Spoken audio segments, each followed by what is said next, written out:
ਸਤਿ ਸ਼੍ਰੀ ਅਕਾਲ ਜੀ, ਸਵਾਗਤ ਹੈ ਚੈਨਲ 'ਤੇ। ਤਾਂ ਦੋਸਤੋ, ਜਿਹੜਾ ਟਾਈਪਿੰਗ ਟੈਸਟ ਹੋ ਰਿਹਾ SSSB ਦਾ, ਉਹਦੇ ਆਪਾਂ ਪਹਿਲਾਂ ਵੀ 2 ਰਿਵਿਊ ਕਰ ਚੁੱਕੇ ਹਾਂ ਪਹਿਲੇ 2 ਦਿਨਾਂ ਦੇ। ਅਤੇ ਅੱਜ ਜਿਹੜਾ ਤੀਸਰੇ ਦਿਨ ਦਾ ਰਿਵਿਊ, ਕੁਝ ਦੋਸਤਾਂ ਨੇ ਕਿਹਾ ਸੀ ਕਿ ਜ਼ਰੂਰ ਕਰੋ, ਤਾਂ ਥੋੜ੍ਹਾ ਜਿਹਾ ਟਾਈਮ ਲੱਗ ਗਿਆ ਪਤਾ ਕਰਨ ਵਾਸਤੇ, ਪਰ ਫਿਲਹਾਲ ਕੋਈ ਇਨਫੋਰਮੇਸ਼ਨ ਆਪਣੇ ਕੋਲ ਪਹੁੰਚ ਚੁੱਕੀ ਹੈ।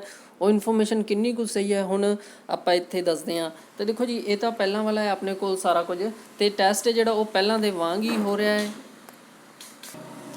ਤਾਂ ਦੋਸਤੋ, ਜਿਹੜਾ SSSB ਦਾ ਕਲਰਕ ਦਾ ਟੈਸਟ ਹੈ, ਟਾਈਪਿੰਗ ਟੈਸਟ, ਉਹ ਹੋ ਤਾਂ ਪਹਿਲਾਂ ਹੀ ਵਾਂਗ ਹੀ ਰਿਹਾ, ਪਰ ਜਿਹੜੇ ਬੱਚੇ ਨੇ ਉਹ ਅਜੇ ਵੀ ਐਬਸੈਂਟ ਨੇ। ਹਾਂਜੀ ਦੋਸਤੋ, ਪਰ ਜਿਹੜੀ ਗੱਲ ਹੈ ਕਿ ਸ਼ਿਫਟਾਂ ਈਜ਼ੀ ਹੋਣ ਦੀ, ਉਹ ਅੱਜ ਕੁਝ ਸ਼ਿਫਟਾਂ ਈਜ਼ੀ ਸੀਗੀਆਂ। ਮਤਲਬ ਕਿ ਜਿਵੇਂ ਆਪਾਂ ਕੱਲ੍ਹ ਦੇਖਿਆ ਸੀਗਾ, ਪਹਿਲਾਂ ਜਿਹੜਾ 55 60 70 ਦੇ ਕਰੀਬ ਸੀਗੇ ਸਟੂਡੈਂਟ ਜਿਹੜੇ ਪਾਸ ਹੋ ਰਹੇ ਸੀ, ਪਰ ਫਿਰ ਕੱਲ੍ਹ ਜਿਹੜਾ ਹੈ ਉਹ ਥੋੜ੍ਹਾ ਜਿਹਾ ਪਰਸੈਂਟੇਜ ਲੋ ਹੁੰਦੀ ਗਈ, ਜਿਵੇਂ 50 ਤੋਂ 60 ਵਿੱਚ ਰਹਿ ਗਏ। ਅਤੇ ਅੱਜ ਵੀ ਉਹੀ ਹੋ ਰਿਹਾ, ਮਤਲਬ ਕਿ ਜਿਹੜੇ ਸਟੂਡੈਂਟ ਜਾ ਰਹੇ ਨੇ ਉਹਨਾਂ ਵਿੱਚੋਂ ਸਿਰਫ 70 80, ਇਹ ਗਲਤੀ ਨਾਲ ਲਿਖਿਆ ਗਿਆ ਇੱਥੇ 50।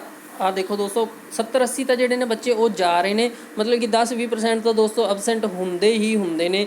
ਕਿਉਂਕਿ ਇਹ ਪਤਾ ਨਹੀਂ ਕੀ ਆ, ਬੱਚਿਆਂ ਨੂੰ ਪਹਿਲਾਂ ਪੇਪਰ ਤਾਂ ਦੇ ਦਿੰਦੇ ਨੇ, ਪਰ ਉਹ ਬਾਅਦ 'ਚ ਟਾਈਪਿੰਗ ਵੇਲੇ ਨਹੀਂ ਪਹੁੰਚਦੇ। ਇਹ ਸੀਟਾਂ ਖਰਾਬ ਕਰਨ ਵਾਲੀ ਗੱਲ ਹੀ ਹੁੰਦੀ ਹੈ ਵੈਸੇ ਤਾਂ। ਅਤੇ ਆਹ ਦੋਸਤੋ, ਜਿਹੜਾ 55 ਤੋਂ 60 65% ਜਿਹੜੇ ਬੱਚੇ ਸਿਰਫ ਪਾਸ ਕਰ ਰਹੇ ਨੇ। ਸੋ ਇੱਥੋਂ ਤਾਂ ਇਹ ਲੱਗਦਾ ਹੈ ਕਿ ਜਿਹੜੀ ਸੈਕਿੰਡ ਲਿਸਟ ਹੈ ਉਹ ਆਉਣ ਦੇ ਚਾਂਸ ਬਣ ਰਹੇ ਨੇ। ਸੋ ਦੋਸਤੋ, ਜਿਹੜੇ ਮੇਰੇ ਮਿੱਤਰ ਪੁੱਛ ਰਹੇ ਨੇ ਕਿ ਸਰ ਜਿਹੜੀ ਸੈਕਿੰਡ ਲਿਸਟ ਹੈ ਉਹ ਆਏਗੀ ਜਾਂ ਨਹੀਂ, ਤਾਂ ਹੌਸਲਾ ਰੱਖੋ।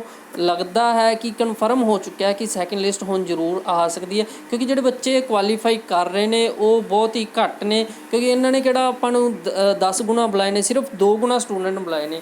ਤਾਂ ਦੋਸਤੋ, ਜਿੰਨੀਆਂ ਪੋਸਟਾਂ ਨੇ ਉਦੋਂ 2 ਗੁਣਾ ਸਟੂਡੈਂਟ ਬੁਲਾਏ ਨੇ। ਉਹਦੇ 'ਚੋਂ 20% ਜਿਹੜੇ ਹਰ ਰੋਜ਼ ਹੀ ਜਿਹੜੇ ਨੇ ਕਿ ਐਬਸੈਂਟ ਹੋ ਰਹੇ ਨੇ, ਬਾਕੀ ਜਿਹੜੇ 60% ਨੇ ਉਹ ਪਾਸ ਹੋ ਰਹੇ ਨੇ। ਉਹਨਾਂ ਦੇ ਵਿੱਚੋਂ ਫਿਰ ਕੋਈ ਕੁਆਲੀਫਿਕੇਸ਼ਨ ਦੇ ਵਿੱਚੋਂ ਰਹਿ ਜਾਏਗਾ, ਕਿਸੇ ਕੋਲ ਕੰਪਿਊਟਰ ਵਾਲਾ ਸਰਟੀਫਿਕੇਟ ਨਹੀਂ ਹੋਏਗਾ। ਸੋ ਵੀ ਪੋਜ਼ੀਟਿਵ, ਸੈਕਿੰਡ ਲਿਸਟ ਆਉਣ ਦੇ ਚਾਂਸ ਪੂਰੇ ਨੇ। ਅਤੇ ਧੰਨਵਾਦ ਦੋਸਤੋ, ਵੀਡੀਓ ਨੂੰ ਲਾਸਟ ਤੱਕ ਦੇਖਣ ਲਈ। ਲਾਈਕ ਵਾਲਾ ਬਟਨ ਜ਼ਰੂਰ ਦਬ ਦਿਆ ਕਰੋ ਔਰ ਸਬਸਕ੍ਰਾਈਬ ਵੀ ਕਰ ਲਿਆ ਕਰੋ। ਅਤੇ ਧੰਨਵਾਦ ਦੋਸਤੋ, ਟੈਲੀਗ੍ਰਾਮ ਚੈਨਲ ਜ਼ਰੂਰ ਜੁਆਇਨ ਕਰ ਲੈਣਾ।